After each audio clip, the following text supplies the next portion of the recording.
Internet shutdown করে জেনোসাইডকে ঢাকার চেষ্টা করা, মানে ইন্টারনেট কেন শাটডাউন করা হয়েছে, এটা প্রথমত একটা মানবাধিকার লঙ্ঘন, এবং তার অবজেক্টিভ ছিল যে আমি এই জেনোসাইডটা করব এবং এটা আমি দুনিয়াকে দেখতে দেব না।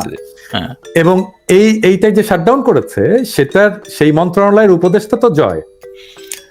এখন উপদেষ্টা is a very technical term, মানে উপদেষ্টা আপনাকে উপদেশ দিতে পারে, কিন্তু আপনি শুনবেন কিনা এটা তো আপনার উপর।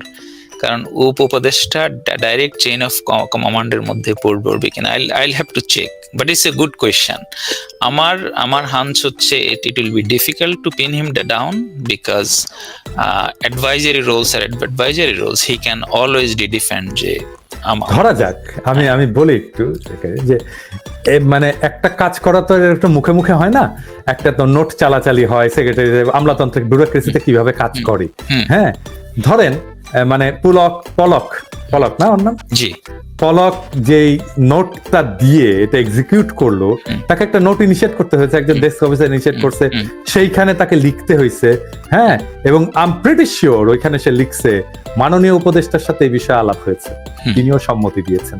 এরকম একটা কথা যদি থাকে তাহলে তো মানে এখানে একটু ট্রিকি এটাতে। ধরেন এখন গভর্নমেন্ট সিস্টেমে তো উনি মাননীয় উপদেষ্টার কথা শুনতে বাধ্য নন, so he had to take actions on his own. এখন উপদেষ্টার কথা শুনতে উনি বাধ্য নন, কারণ আমি আবার একটু জিনিসটা বুঝিয়ে বলি। ধরেন আমি পলক, তো এখন আমি ইন্টারনেট বন্ধ করে দেবো। তো এখন আমি যদি ইন্টারনেট বন্ধ করে দিই তাহলে তো আমি বললাম এই ইন্টারনেট বন্ধ করে দাও, এটা তো হবে না, তাই না? এটা প্রসেস, একটা সিস্টেম, একটা ব্যুরোক্রেটিক সিস্টেম তো আছে। ব্যুরোক্রেটিক সিস্টেমটা কি? একটা নোট ইনিশিয়েট করবে একজন ডেস্ক অফিসার, যে এই কারণে এটা যায়, তারপরে এটা উপরে যাবে, ডেপুটি সেক্রেটারি হয়ে মন্ত্রীর কাছে আসবে। হ্যাঁ, মন্ত্রীকে একটা নোট দিতে হবে। নোট দিয়ে যদি তার অনুমোদনের ক্ষমতা থাকে তাহলে সে অনুমোদন করে দেবে, যদি না থাকে তাহলে নোট দিয়ে সে ফরওয়ার্ড করে দেবে সেটা তার অথরিটির কাছে, প্রাইম মিনিস্টারের কাছে বা যার কাছে। এখন সেই নোটের মধ্যে এটা বাংলাদেশের যেটা কালচার, হ্যাঁ আমি তো দেখছি এই জিনিসগুলো, বাংলাদেশের যেটা কালচার, ও নিজের গাটা বাঁচায় আর কি। নোটের মধ্যে আমি প্রিটি শিওর সে লিখছে যে এইটা নিয়ে মাননীয় উপদেষ্টা, তথ্য মন্ত্রণালয়ের মাননীয় আইসিটি মন্ত্রণালয়ের মাননীয় উপদেষ্টার সাথে আলাপ হয়েছেন, তিনিও তার সদয় সম্মতি জ্ঞাপন করেছেন। যদি এটা লেখা থাকে বলে পলকের সিগনেচার থাকে, তাহলে তো এটাই তাকে ইমপ্লিকেট করার জন্য যথেষ্ট, ঠিক কিনা? ইটস এ ডেলিকেট কোয়েশ্চেন, এবং আমার মতে আমরা ওনাকে এই মুহূর্তে ক্লিন শিট না দেই, যাতে করে উনি কনফিডেন্সে না থাকে যে না ওনার কোনো দায় নাই, উনি দায় পড়তে পারেন। বাট ইটস এ লিগ্যাল আমরা এই মাধ্যমে, আমরা এই ভিডিওর মাধ্যমে এখন আমাদের নাহিদ তো বোধহয় আইসিটি মন্ত্রণালয়ের দায়িত্বে, নাহিদকে বলবো আপনি ওই ইয়েগুলো ডকুমেন্টগুলো সিজ করে ফেলেন, এভিডেন্সগুলো সিজ করে ফেলেন, কারণ ওইখানে দেখতে হবে যে কমান্ড রেসপন্সিবিলিটি উপদেষ্টার সাথে আলাপ হয়েছিল কিনা, এইটা আমাদের দেখা দরকার। যদি দেখা থাকে এরকম জায়গা, তাহলে ডেফিনেটলি আমরা তাকে ইমপ্লিকেট করতে পারি, মানে will try our best to implicate him, that's the point. Finally আপনি বাংলাদেশের ভবিষ্যৎ কি দেখেন? আপনি মানবাধিকার প্রশ্ন, হিউম্যান রাইটস কোশ্চেন। আমরা গত 10 বছর ধরে বা 12 বছর ধরে we have been fighting this monstrous regime.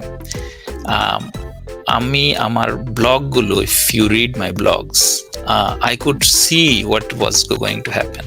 আমি লিখেছি যে এটা হচ্ছে। বাংলাদেশের best and the brightest political সায়েন্টিস্টদের সাথে আই আর্গিউড, ওনারা বলেছেন যে শেখ হাসিনা 20-30 বছর থাকবে। I refuted that. আমি বলেছি যে বাংলাদেশের কন্ডিশনস, বাংলাদেশের রাজনৈতিক, অর্থনৈতিক, সামাজিক কন্ডিশনস, জনসংখ্যার যে formation does not allow that. 10 বছর শেখ হাসিনার জন্য এনাফ টাইম। এক্ষেত্রে উনি যে 10 বছর জোর করে শাসন করতে পেরেছেন, এটাই। সুতরাং বাংলাদেশের জনগণের মধ্যে এটা হিস্টোরিক্যালি একটা রেজিলিয়েন্স আছে, যে এই ধরনের authoritative system they will not accept. আমি এখন খুবই হোপফুল আমার এন্টায়ার লাইফ টাইমে, যে এখন যে ছাত্ররা উদ্যোগগুলো নিচ্ছে, ছাত্ররা ফ্রন্ট লাইনে আছে, অনেক ধরনের কথা বলছে, কিন্তু আমি মনে করি ছাত্রদের এই ইনভলভমেন্টটা এটা অনেক বড় একটা ব্যাপার। কারণ তাদের ইভেন আপনার আমার চেয়েও তাদের ইমিডিয়েট স্বার্থটা কম, কনফ্লিক্ট অফ ইন্টারেস্টটা কম, they are fresh blood, innocent, তাদের very innocent. তাদের innocent. innocence. Yes, exactly. They have very little conflict of interest. এবং তারা উদ্যোগ নিয়ে সাহস করে যে কাজগুলো করতে পারবে সেটা আপনার আমার পক্ষেও হয়তো, মানে আমরাও তুলনামূলকভাবে আমরাও তো তরুণ, কিন্তু আমাদের চেয়ে ওরা আরো ফ্রেশ ব্লাড। সো আমি বেশ হোপফুল। আমি আমার সম্প্রতি একটা সোশ্যাল মিডিয়া পোস্টে বলেছি আমাদের এই বিপ্লবের, এই নিউ বাংলাদেশের 3টা স্তম্ভ, এবং এটাকে আমাদেরকে সুরক্ষা করতে হবে। একটা স্তম্ভ আমাদের ছাত্র জনতা, যারা এটাকে সফল করেছে, এইদের সংগঠনটা, আমাদেরকে এদের সংগঠনটা প্রসপার করার, বড় হওয়ার, সংগঠিত হওয়ার সমস্তভাবে হেল্প করতে হবে, কারণ এরাই হবে আমাদের নতুন বাংলাদেশের বিপ্লবের ভ্যানগার্ড। এবং এদেরকে আমরা যাতে হেল্প করি সর্বতভাবে, এটা হচ্ছে আমাদের মেইন স্তম্ভ, মানে একটা মূল স্তম্ভ। এটা যদি ধসে যায় তাহলে আমরা বিপদে পড়ব। দ্বিতীয় স্তম্ভ আমাদের সামরিক বাহিনী। একটা রাষ্ট্রে সংগঠিত, সবচেয়ে সংগঠিত, মানে যার ফায়ার পাওয়ার বলেন, অর্গানাইজেশনাল ক্যাপাসিটি বলেন, আমাদের মতো দেশগুলোতে সবচেয়ে সংগঠিত ফোর্স হচ্ছে আর্মি। আপনি দেখেন মিলিটারির শুরুর দিকে গুলি করছিল কিছু অফিসার, কিছু বিচ্যুত হয়ে যাচ্ছিল, এবং আমাদের সামনে পৃথিবীতে নজির আছে যে মিলিটারি যদি একটা দুর্বৃত্ত শাসককে রক্ষা করতে চায়, হাজার হাজার লোক হত্যা করে হলেও একটা শাসক বেঁচে যেতে পারে।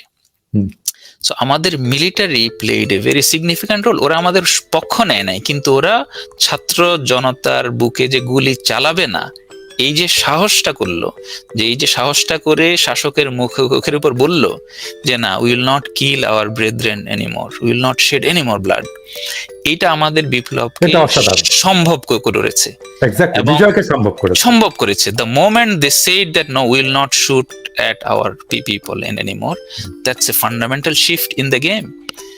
সো এইটাকে আমাদেরকে ধরে রাখতে হবে। আমাদের মিলিটারি বিরুদ্ধে আপনিও বলেছেন, আমিও সোশ্যাল মিডিয়াতে যখন তারা ইনিশিয়ালি তারা শুট করছিল, আমরা ওদের বিরুদ্ধে লিখেছি, সবাই মিলে আমরা একটা চাপ সৃষ্টি করেছি, আমাদের বন্ধুরা মিলে আমরা ইউএনএ চাপ সৃষ্টি করেছি।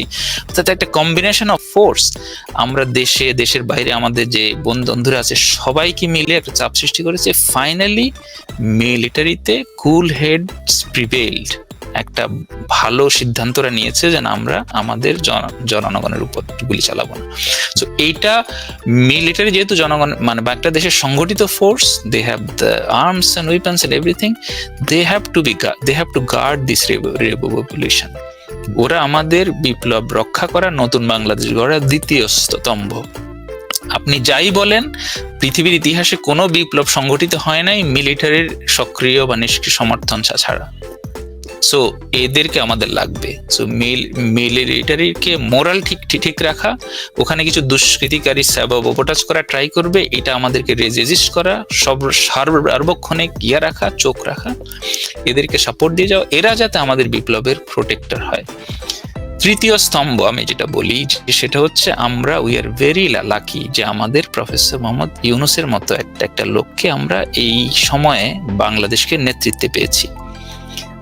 ওনার অনেক সমালোচনা আছে, অনেক কিছু আছে, বাট এটা আপনি আমি ওনার সমালোচকরাও এক বাক্যে স্বীকার করবেন। বর্তমান বিশ্বে যত শাসক আছে এদের যদি আমরা র্যাঙ্ক করি, সম্মানের দিক থেকে ডক্টর ইউনূস এক নম্বরে। এটা একটা অসাধারণ বিষয়। বাংলাদেশের শাসক এমন একজন গ্লোবালি রেসপেক্টেড, যেটা বললাম এটা আনপ্রেসিডেন্টেড। যদি বিশ্বের 200 কাছাকাছি দেশ আছে, সব দেশের রাষ্ট্রপ্রধানদের যদি সম্মানের দিক থেকে আমরা র্যাঙ্ক করি, উনি থাকবে টপ। প্লাস ওনার রাজনৈতিক বোঝাপড়া, ওনার রাষ্ট্র সমাজ রাষ্ট্রযন্ত্র সম্পর্কে ওনার জ্ঞান, বোঝাপড়া, এগুলোর সমস্ত কিছুর সুবিধা আমরা নিতে পারবো।